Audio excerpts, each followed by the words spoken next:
Because if it was all a matter of following your bliss and doing what made you happy, then everyone in the world would be a paragon of wisdom, but it's not that at all. It's a matter of facing the thing you least want to face.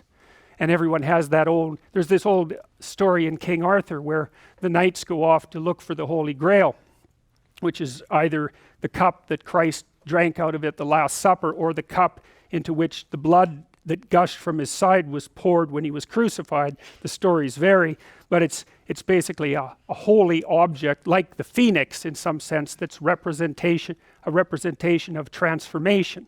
So it's an ideal, and so King Arthur's knights, who sit at a round table because they're all roughly equal, go off to find the most valuable thing, and where do you look for the most valuable thing when you don't know where it is?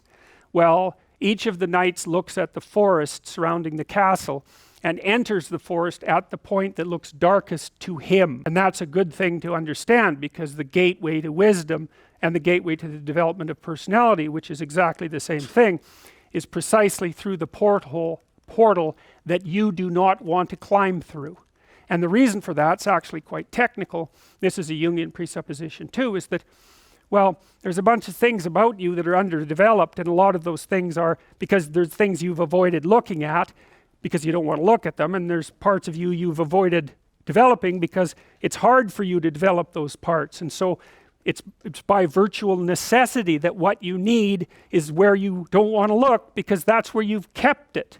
And that's why there's, an idiosyncratic element of it for everyone. Your particular place of enlightenment and terror is not going to be the same as yours, except that they're both places of enlightenment and terror.